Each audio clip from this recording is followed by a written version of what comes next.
Hello and welcome to the British Sitcom History Podcast. My name is Alan. With me as always is Gareth. Hello, mother. Sorry? We are discussing today the 1980s sitcom Sorry. I say 1980s, it certainly doesn't feel like it when you watch it. But true. It is, of course, the Ronnie Corbett vehicle, Sorry. And I do feel like this episode is going to be quite Ronnie Corbett heavy because I was trying to think before I actually sort of started researching this officially, like what other sitcoms has Ronnie Corbett done? And I couldn't think of any. Did you know of any? No, I didn't. I obviously I associate Ronnie Corbett with the two Ronnies and that kind of sketch comedy world. And I know that he made a few films. He was in No Sex Please We're British, which was the kind of classic British 70s sex comedy. But no, I mean, has he been in any other sitcoms? Yes, but before this and before the two Ronnies, basically, right, in these earlier days when they were trying to make something of him.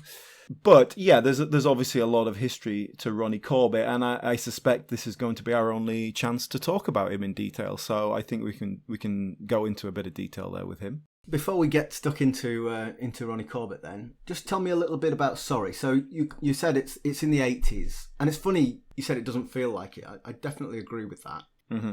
But this sitcom ran from 1981 to 1988. Is that right? That's correct. Yes, 7 series. Which really surprised me because I would have guessed it was kind of late 70s to early 80s, and I think that's just because I do remember it when I was a kid, but I sort of remember it being, I don't know, a little bit like Last of the Summer Wine. It was just something that was not really for kids. It wasn't really entertaining for me. It was a bit boring. It is, yeah, I know what you mean. I think, and now just to be clear, when I came into the research for this, I wasn't particularly familiar with Sorry. I knew of it. I'd seen a few clips, but I certainly hadn't kind of watched it in any real amount like I have now. I've watched the whole thing. And so I wasn't quite sure what to expect. But yeah, I think in my head, I agree with you. It feels like a Sunday evening sitcom rather than a sort of 9 o'clock on a Friday evening or something like that. But what exactly? Perhaps this is a good question to ask you. What do you think the demographic of this show is? Like, who do you think this is aimed at? It's a kind of family show, but I think it's aimed at the generation of Timothy's mother. I think it's aimed at people who have got grown-up kids and either have seen them fly the nest or haven't and want them to. And I think there's a lot of that. Obviously, we'll get into the details of the characters, and she's a caricature of that domineering mother figure. But I think there are probably a lot of people who could relate to that, having a grown-up kid in the house. Just to lay the groundwork here, let's just lay out what the premise of Sorry is. So the idea is that our principal character here is Timothy Lumsden, played by Ronnie Corbett. At the start of the series, he's in his early 40s. He's 41. Is he though? And well, yeah, Ronnie Corbett wasn't. I'm sorry, we'll get back to that. But yeah, he's 41.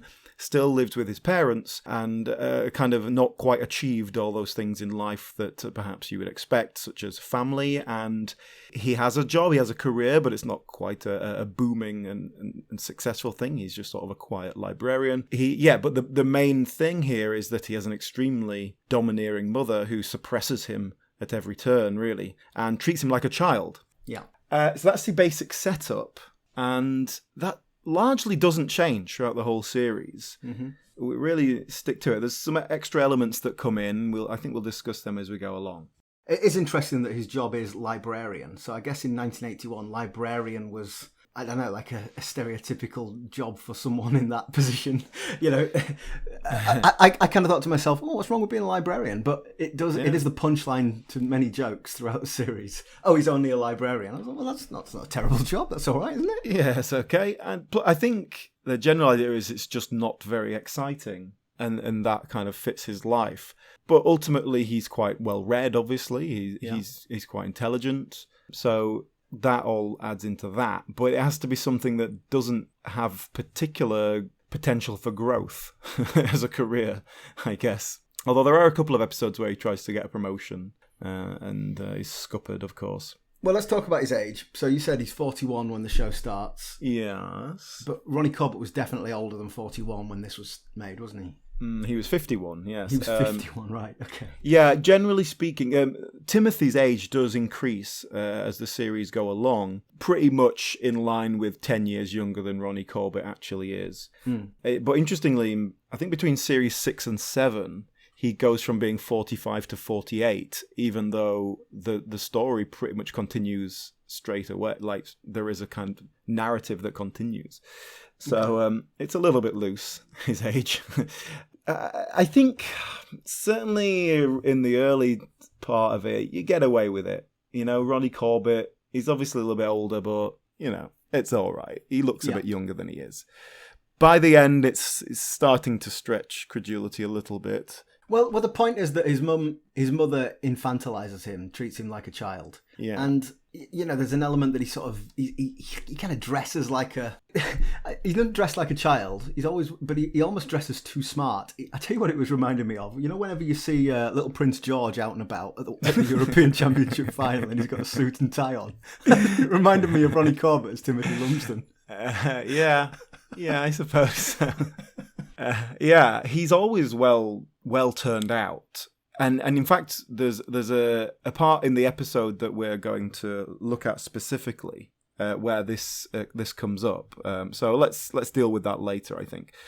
But yeah, just for reference, any listeners out there, we will be looking at Series 3, Episode 5. It Never Rained in Those Days. That's the one we've picked just as a kind of a focus for us. But we've gone through the entire series, so we'll be looking at the show as a whole as well. So Series 3, Episode 5, It Never Rained in Those Days.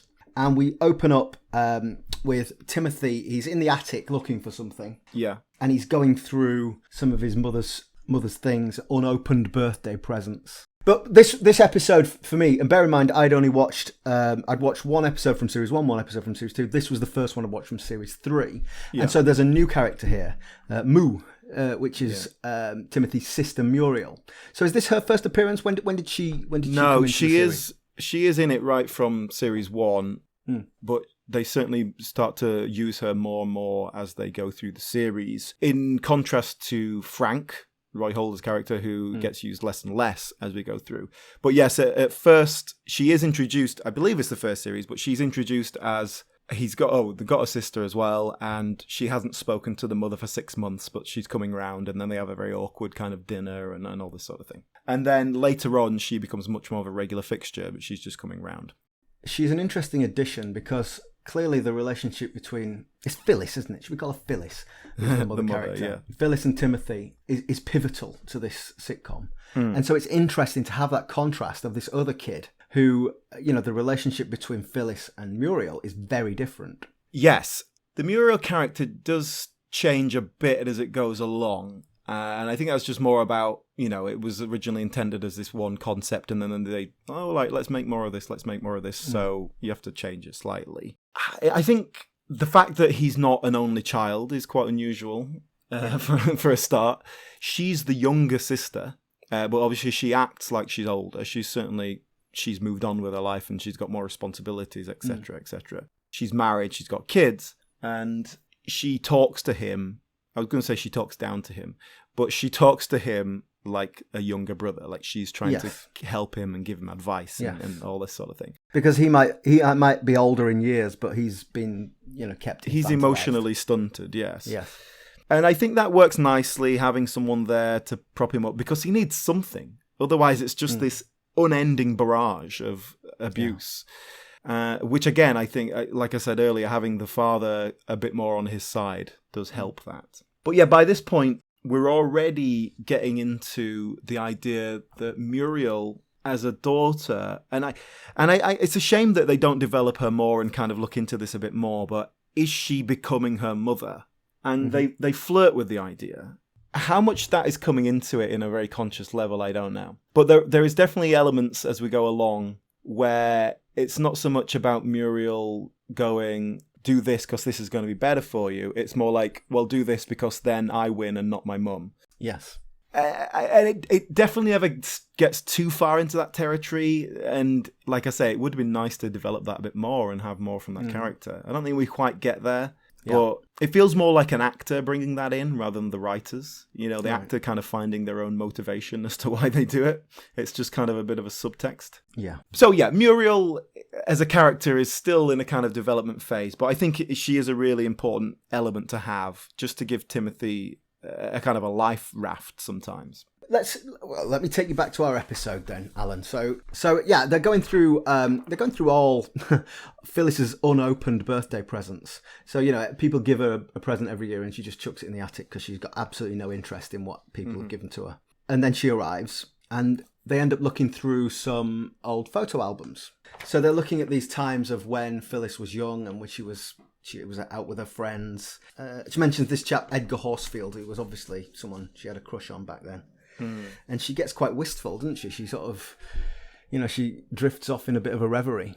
Yes, and this is another quite common thing she does, which seems to be completely to undermine the husband. Basically going, oh, well, you know, so-and-so was a lot better than you. I should have married him. I could have married him if I'd wanted to. He would have had me. I was so sexy and popular back in the day. So let's talk about Phyllis. Yes. What is she? Like, based on what you've seen, what would you describe her as?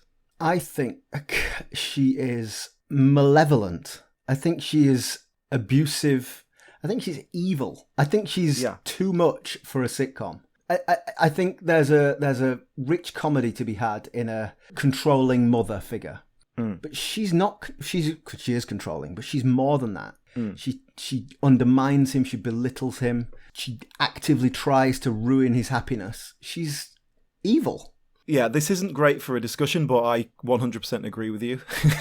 I'll give you a good example. There's an episode that we watched, series 2, I think it was, and it was the one where he's best man at Frank's wedding. Yes. And everything goes wrong, much hilarity ensues, and there's a little bit of farce. He gets there, he's late, and he's covered in muck, and blah, blah, blah. And she leans across from the pew, leans across the church, and she goes, Timothy, this is all your fault. You've ruined this. And it's just, there's like venom in her face and her mouth. And she's twisted with rage at him. And it's like, it's not even your wedding. You're just a guest at this wedding. I mean, I totally agree. I think she's absolutely despicable, and I think it is too far. I think it's too far to work as comedy. It's just horrific. And I've seen the later series where, if anything, they get worse. In Series 6, there's an overarching story arc in which Timothy wants to get married. He meets a woman and they're getting married. We'll talk about that later. But a specific example in that is she's just doing everything possible she can to try and destroy this relationship, including one episode where the entire kind of plot of the episode is she has faked her own suicide so that she can leave a note saying, I'm killed myself because you're marrying this woman and I hate you. To then turn up again a few days later and go, well, I hope you've learned your lesson. And it's just like, that is... the lesson you learn from that is not the one you want. It's just completely sociopathic. It's insane. And she really is horrible. And even, I think in the earlier series, it's a little bit more subtle, but in some ways that's worse because it's more like gaslighting and really emotional blackmail, emotional manipulation. Whereas in the later series, it's literally, if you don't do exactly what I say, I'm going to cut you out of my will. If you don't do exactly what I say, I'm going to kill myself. At one point, he's moving out of his house. He's moving out of the house. He's going to buy his own home. Mm-hmm. And so he comes back one day and she's taken all the furniture out and sold everything. And she's saying, oh, I've sold the house because, well, you're leaving. So we don't need this house anymore. I'm putting your dad in a home and I'm going to go, I'll be living on the street. What are you going to do? But she's done it. Like, the house is empty. She's not threatening to do it. Well, one of the first things I wrote down, I was sort of watching the first 5 minutes of the first episode, and I wrote down, which will make you laugh because I always say this in every episode, is there a bit of a Steptoe vibe here? I compare everything to Steptoe. So. But, is this Albert Steptoe, keeping hold of Harold and not letting him leave, not letting him grow? But I very quickly wrote, she is a really nasty piece of work. Way worse than Albert Steptoe. And that's true. And I think what you've just said, it doesn't work. Like, Steptoe works because We talked at length about the great performance of Wilfred Bramble and how he skates that line between being a nasty piece of work but actually being a really terrified, lonely old man. There's none of that here. She's just malevolent. Timothy's got plenty of money and refuses to buy me a new washing machine. I intend to sign my will tomorrow. The dog's home gets the lot. Unless, of course, the fairies bring me a washing machine before then. From the hypermarket, late night shopping tonight. Good night, children. Everywhere. Yeah, I think the comparison to Steptoe is excellent, actually, because it shows like how it's done well. Albert Steptoe is so often sympathetic. We kind of understand where he's coming from. With this character, we don't get that. Even if you give the benefit of the doubt that she's terrified her son is going to leave, because that's her her motivation in life. That's how she identifies as a mother, I guess. But why then is she so horrible to him all the time? And also, the other kind of recurring joke is that she's a terrible cook. Mm-hmm. Her food is diabolical, and again to a completely caricatured degree. And that's an interesting other sitcom stereotype of a woman who can't cook, basically, and or can't keep a home, a housewife who can't keep a home, and so she's fundamentally failing at the kind of the things she's supposed to be doing. That's a weird thing with this character, which I think is perhaps not a deliberately written inconsistency, in that she is kind of house proud when she, that she's keeping up with the Joneses, the so-and-so from the ladies committee is coming round, and so I have to put on the show. But then her house isn't clean, there's silverfish everywhere, and then that's why Muriel comes round and Cleese things, and because she's disgusted by it, and the food is terrible. We never quite get those moments of her, like a hyacinth bouquet thing, right, trying to impress someone. What are you doing with the coal, Mother? We've got visitors coming.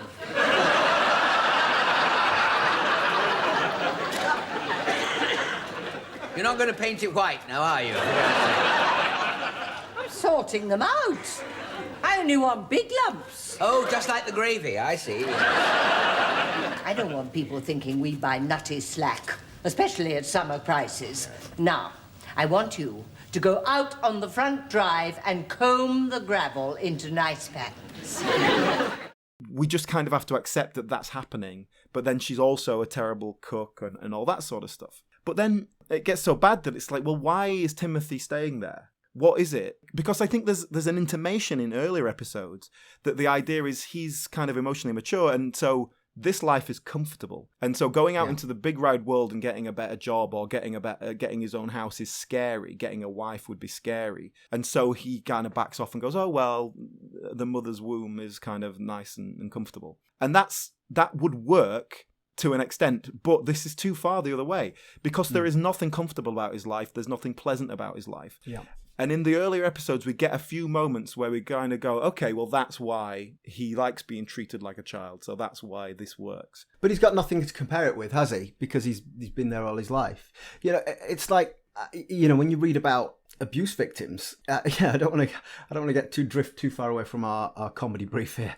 But when you hear about abuse victims, abusers will tell them, no one else will have you. You are stuck with me. Don't communicate with other people. Don't have relationships outside this one. Because they know that if they've got the victim trapped, then that's all they know and they'll stay. And it's an abusive relationship. There's no other way to. Oh, there's no doubt this is terrible abuse. Yeah, and that's wrong, isn't it? It doesn't make for good comedy. Was that all right in the 80s? Like, we talk a lot about, people say some things that are a bit racist in these old sitcoms, and times have changed. Is that kind of abusive, possessive relationship viewed differently now than it would have been in the 80s? I don't know. It's obviously a caricature. We accept that. It's over the top. But it's just so far over the top. And, she hits him as well. She does hit him. I guess not in a kind of terribly, she's going to leave broken bones kind of way. But, she's not afraid to give him a smack around the head. Mm-hmm. And that becomes more and more prevalent later on as well. Yeah, it's just, I just don't understand what's keeping him there. And this is the other problem with the character, I think. That the person who would be in that position is not Timothy Lumsden. Because when he's out of that house, he's quite confident. He's not great with women, but he's happy to talk to his mates, and he's kind of outgoing, and he'll make a joke, and he's it doesn't work. It doesn't fit. But then you have moments where you see him in his job and, he has to tell someone off at the library and he's no good. He's no good at sort of asserting himself in that sense. And there's even an episode where he goes to self-assertiveness classes and he walks into this room of people who are just terribly shy and can't take their eyes off the floor, and he just comes in and completely dominates the situation. Like, oh, how is everybody? How's it going? Oh, whoa, oh, look, some coffee. Let's get that. It's this weird dichotomy of, is he confident or not? And is it just when his mother's around or not? And I think for this dynamic between them to work, he needs to be more of a broken man. Yes. Yeah. Well, but obviously that would be even less funny. This abusive relationship does not make for good comedy. So either the relationship needs to be less abusive, or, as you put it, he needs to be more broken. Well, look, I tell you what. Why don't we spend a bit of time talking about Ronnie Corbett, because he's obviously this sitcom was built around him. He's the star. So tell me about Ronnie Corbett's history. Let's go into that. Right, okay. Well, Ronnie Corbett. Obviously, if you say who's Ronnie Corbett, it's the two Ronnies. That's what everyone's going to point to, right? Sure. But when the two Ronnies started, that was 1971. He was 41, He was Timothy Lumsden's age. He was born in 1930. He's Scottish, born and raised in Edinburgh. And pretty standard story of being an amateur dramatics actor, caught the bug as a child. Yeah. And, of course, because of his diminutive stature... I'm looking at my notes here for all the episodes that I've watched. I've got several pages of handwritten notes in front of me. Yeah. And what I wrote down a couple of times, in all seriousness, and then it became funny, I've written down, it's funny because he's short. which just seemed to be the a lot of the humour was stemming from that simple fact. Yeah, interestingly enough, I saw some interviews and things with some of the writers, and one of them said, you don't make jokes about Ronnie Corbett being short. He can make jokes about him being short. Timothy Lumsden can make jokes about him being short, but the mother never makes a joke about him being short. His friends never make a joke about him being short. Interesting. They didn't write that in. It was kind of you don't do that. It was, and the writer said it wasn't like a kind of, he said don't do that. It was just an understood thing. So are you trying to tell me that Ronnie Corbett had a thing about it? Like, I can't believe that he was sensitive about it, because, he's made a good living out of it. Well, I from a few things I've watched and read about, there's quite a lot of stuff out there about biographical information of Ronnie Corbett and looking at his life and career and interviews with him and things. Basically, the impression I got was in his early days, he was a bit sensitive about it, as you might be, and kind of learned over the years to embrace it, and it's his brand. That's what makes you stand out and use it. Yeah, it's interesting because I think there's obviously an element of unkindness to just poking fun at someone because they're short. But as we're going to talk about, the mother is very unkind to him, and so it's interesting that she doesn't use that to hurt him, because she uses plenty of other things to hurt him. Yeah, exactly. Perhaps it was just a bit too real. Yeah, that is interesting because that's the short stature is not the character. That's Ronnie Corbett. And like you say, it's certainly been his brand. And back in his younger days, it meant that he could specialise playing child roles for sort of much longer than perhaps he would have otherwise. But he did his national service, and he was in the RAF and things. Despite that, they kind of basically, because of his height, he didn't have to do national service, but he chose to do it anyway. Right. But then pretty much he made his career, where he made his bones, was in cabaret, in the London cabaret circuit. And his primary thing there was Danny LaRue. He worked with Danny LaRue. Oh, that's interesting. That was his first comedy partner, I guess, and Danny LaRue was obviously the star. So Ronnie Corbett generally played the heroic male role to Danny LaRue's femme fatale, I guess, or whatever it was particularly. And the fact that he was so small and, a good foot shorter than Danny LaRue, even when he wasn't in heels, meant that it already had a comedic element to it and all that sort of thing. It's funny because he's short. Exactly, yeah. And but that's where he earned his bones, really. And he is very much cabaret, music hall, old school variety comedy, as opposed to, and I'll use the example, Ronnie Barker, an actor who specialises in comedy. Well, it's interesting. So the earliest thing I can think of seeing Ronnie Corbett in is those very first sketches with Ronnie Barker and John Cleese. You know, I Know My Place, where he was the working class character, and those, everybody can picture that. So that was in the 60s. Yes. Yes. Ronnie Corbett was invited to join the Frost Report by David Frost. From what I understand, David Frost, being the well-known coxman that he was back in the day, was seeing one of the girls in the cabaret show, and so saw Ronnie Corbett because he, came to see his lady friend, liked what he did, and obviously had a bit of a reputation by then. Anyway, he was working in general musical theatre, and he'd been on TV. He did some work on Crackerjack.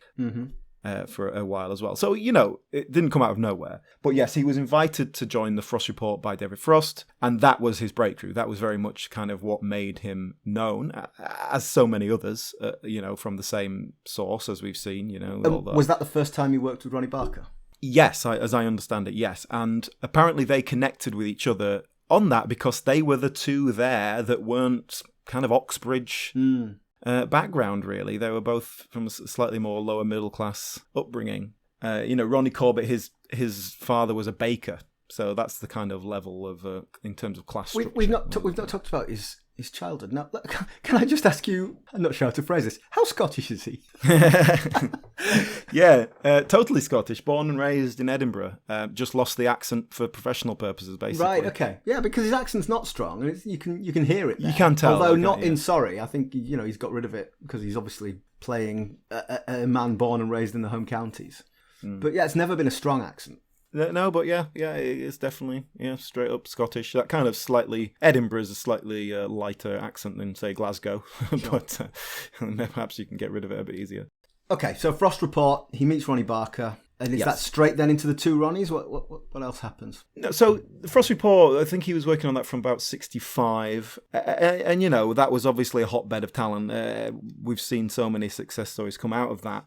With Ronnie Corbett, the first sort of attempt to make him his own vehicle, it was a sitcom called No, That's Me Over Here, in which he played the lead. That was from 1967. It ran to about 1970. And that was written by Barry Cryer and Graham Chapman. I'm sorry, that's such a terrible name for a program. I've just been sat thinking about that for a few seconds while you were talking.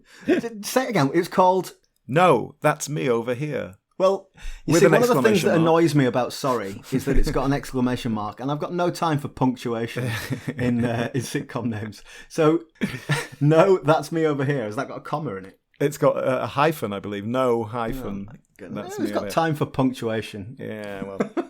But yeah, so he's the lead in that, and it's a pretty standard, he's a little middle management guy who's trying to get ahead, but he's not quite confident enough to do it. He's got a wife and all that sort of thing. It's pretty standard stuff of the time. I was just saying to Laura how ludicrous it is for people to bear grudges against the nation, so long after the war. Oh, not altogether ludicrous? No, that's what I was saying to Laura, really. You see, we've got this Austrian Swiss friend who come over here to teach. I think he's come over to teach anyway. We get so muddled, you see, because we have so many foreign friends, you see. But he's a very nice chap, but aren't they? And, Laura and I are terribly keen on languages because, of course, of our entertaining foreign friends. It ran for a few series, so it obviously did okay. It was written by Barry Cryer and Graham Chapman. I believe Eric Idle was a writer on the first series as well.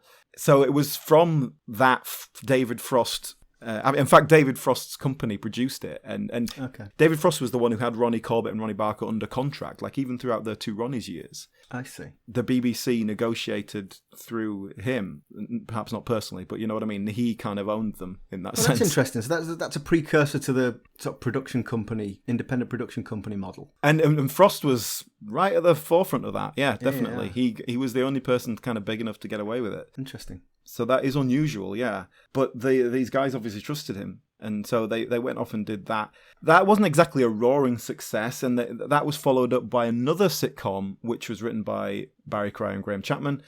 This was called Now Look Here. Another great title. So this one, 1971 to 73, just a couple of series. And it's quite a similar concept to Sorry in that it's about this guy who is supposed to be in his early 30s, I think, sort of 10 years younger than Ronnie Corbett actually was, and is a little bit henpacked by his mother, but the whole course of the series is him moving out. He moves in with a friend, Richard O'Sullivan, and then like finds a girlfriend, and I think in the second series he's married. I've made you cocoa. It's nice and hot now. Drink it before it gets cold. You left it last night. I made it with milk. Would you like a cheese sandwich? No, thank you, Mother. It's no trouble. Cheese and pickle, you'd like that. I'm not hungry, Mother. You had an early tea. I know. I was there. It's just that I don't think you're not eating enough for lunch, dear. Why don't you come home for lunch like you used to? Well, that's interesting. So that sounds like something of a precursor to Sorry. Yes, And it is. Have you seen much of that? Not a lot, but what I've seen, it's quite different in tone, but it's that similar concept of a domineering mother, and it's obviously something that just lends itself well to Ronnie Corbett somehow. Is there an element of, okay, well, that was okay, but we could do it better, and so that's when they came up with Sorry? Well, not that I know of, because there's certainly different writers, but perhaps there's... Bear in mind that Sorry was written for Ronnie Corbett. It wasn't just a spec script and he was a good fit. It was written for him by writers who had worked with him for a long time. Yeah. So I think it's just two different sets of writers going, Ronnie Corbett has this kind of aura about him. He has this kind of style, so let's work to that. And for some reason, that is sort of slightly put upon. And I've heard writers sort of going on about him being waffling, the way he'll speak, where he'll just go, "Oh yeah, well, I could do this. I mean, unless you want to do this, I mean, we could do this instead if that's what you want. Or maybe we could do this. That kind of thing, which I think is his stock in trade. So it just lends itself to a character whose confidence is being undercut. Well, at the risk of breaking into your narrative here, that if I think about Ronnie Corbett, I don't think about Sorry. I think about him and the two Ronnies sitting in that big black chair telling an anecdote. Yeah. Like, I'm remembering me as a kid thinking, this is a bit boring. But the point is, that sort of anecdotal style of telling a little story and holding court and just keeping a group's attention. But you can imagine him in the pub telling that story. Yeah. And watching Sorry this week, there are several times where it reminded me of that a lot. So just to give you an example, he sat in the pub and he's reading the paper, and he says, I have in front of me a copy of the Evening Echo, and he goes on to say something else, and then he sort of interrupts himself and he says, last night's Evening Echo. And I thought, well, that didn't feel scripted. It was just like, it kind of rolled, and he sort of corrected himself, and it felt like him just telling a story rather than reading a script. And I'm curious, and you probably don't know, but I'm curious as to how that is scripted. You hear about Frankie Howard, every ooh and ah being scripted. Yeah. But I wonder if that was the case with Ronnie Corbett. It was just like, here's your line, just do it in your own style. I think I can answer that because, again, I've seen people talk about this in interviews. And for one thing, the writers say the great thing about Ronnie Corbett is you send him the script and he does the script. Okay. He doesn't go, I don't like this bit, change this. He does the script. And he goes away and learns the script, and he comes to rehearsals and he knows it, and he's ready to go. Also, there are moments like that you've just mentioned, and there's you see that sort of thing regularly in the show, in which you can tell that what he's doing is he's working with the audience. Yes. If they're laughing, he'll buy a bit of time by throwing an extra line in. If he realizes he can get an extra laugh out of that, he'll take it. And that is the experience of someone who has spent 30 years on the stage. Cabaret. Yeah, exactly. And so those are those moments. But other than those moments, it's pretty much sticking to the script. And I also heard him say something like he knew there was certain people he could play with a little bit more. So Roy Holder as his friend Frank in the show, he knew he could kind of go as slightly off-piste with him because just the nature of the conversation. Yeah, let me give you another example, which you can probably drop this in. But there was the bit where he's talking to Roy Holder in the pub, and he was saying he was going to go and ask out this girl. And Roy Holder said, yes, you can do it. You're tall enough. And he said, well, I know I'm tall enough. I know that. And then there was a bit of a laugh. And he started the next line. And then he came back and he said, why did you bring that up? I know I'm tall enough. And it was like he was replaying that line and getting another laugh from it. Yeah. And that was exactly as a perfect example of what I'm talking about. That's just the one thing that sort of worries me, that kind of... Well, you're tall enough. I know I'm tall enough. I know I'm tall enough. Why did you bring that up? I know I'm tall. I know that. It's just that It's just a funny thing to say that was, Frank. It's just that, I might be too old. 41? No, 41. I mean, these two girls wouldn't be 41 added together. That's the only moments where he's going off script, so to speak. But obviously in a way that works very well, and it's very Ronnie Corbett. I mean, even very though, Ronnie Corbett, like you say, the famous monologues, the chair monologues, it's all scripted, but he also knows when to drive it home or when to just let it lie, or let the audience ride the wave or whatever he's doing. And I think that's I'm jumping ahead here of sort of what I think about Sorry. I don't really like it very much, but the best bit of it by a million miles is that Ronnie Corbett is a very talented, funny guy. And it's those little moments where you see him performing that you think, oh God, this is really professionally done. This is really good. Yeah. In fact, if I may sort of echo that slightly, the one thing I took from Sorry, and again, I didn't particularly care for the show, but the one thing I took from it, particularly the earlier series, is that everything Ronnie Corbett does is perfect. It's just every mannerism, the intonation, the hesitation, it's just spot on. It's exact, and obviously it's written for him. It's written for him by people who've worked with him for 20 years. That helps. Yeah. But it's just everything. This is not an actor just playing a part. It's a comedian embodying the role. It's really beautifully done, and it's, if anything, it's just highlighted the professionalism of Ronnie Corbett. But that is even at this point, he's been on working the cabaret and comedy scene for 30 years. So you expect that, I suppose. So it's good that you've got that. Well, sorry, I took us off at a tangent and interrupted your timeline there. So going back to where you were. I think the only other thing to mention, the only other proper sitcom that I could find is The Prince of Denmark, which was a direct sequel to Now Look Here. So, and it just did one series. So really, in theory, that's only properly two sitcoms before Sorry.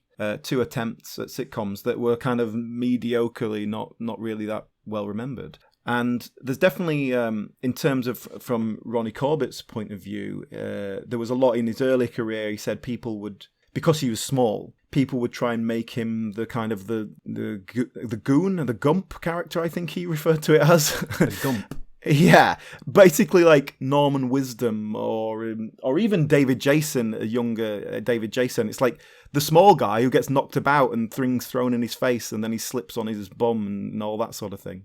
That's kind of what the little fella does in Music Hall, I guess. And he just always moved away from that and never did that. And I think that's why there was a time there when he didn't quite fit in, didn't quite know what to do with him. Yeah.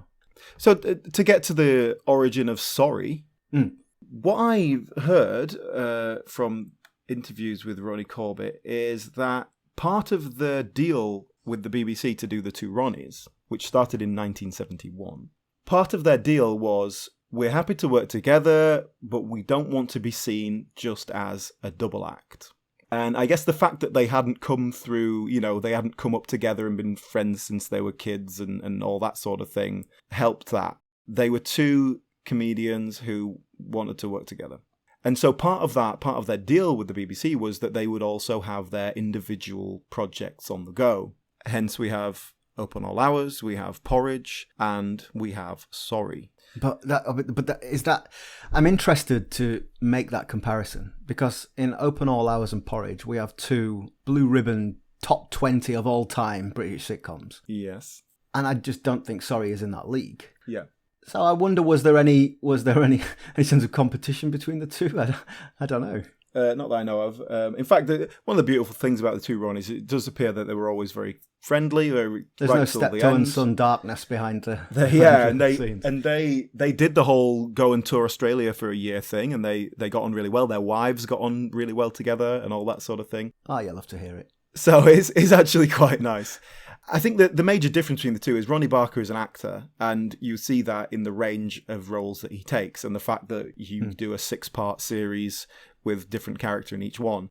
Ronnie Corbett isn't. He kind of plays. He hasn't got that variability of character that Ronnie Barker has, and that's fine. It's just different strengths. He's still perfectly good comedy performer, but it means perhaps you just need to find that one thing that really suits you well.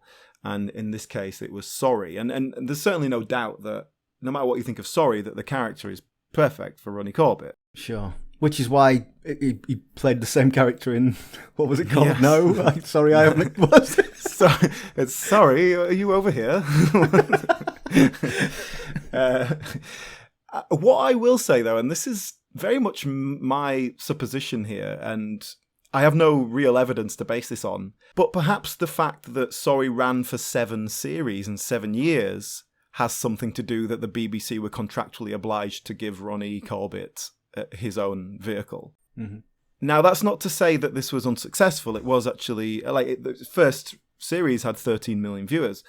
That's not to say it maintained that level of success, but it was a perfectly adequate sitcom, so they had no reason to get rid of it, and they had a very good reason to just keep churning it out. Sure. And now I don't know how strict that contract was. Maybe they could have easily just done something else with him or whatever, but I think it just sort of ticked a lot of boxes, and he was happy to keep doing it. And in fact, Ronnie Barker retired, and the last 2 Ronnies they ever did was a Christmas special of 1987, and then the last series of Sorry was 1988. So maybe that's a coincidence. Well, before we go back into Sorry, shall we talk about what Ronnie Corbett did afterwards? Because the comparison there is stark, as in Ronnie Barker retired. Yeah. It was quite a few years before he died, but Ronnie Corbett never retired. He was still working right up to the end, wasn't he? And working with younger alternative comedians, if that's... Oh, yeah. Certainly he's well respected within that community. And here's my read on it. Basically, that was the end of the era, the late 80s. The 2 Ronnies finished, that was that. Sorry finished straight after. Fair enough. That had reached a fair end. And I think then there was just a slightly fallow period, the next 5 years or so, where he had to transition.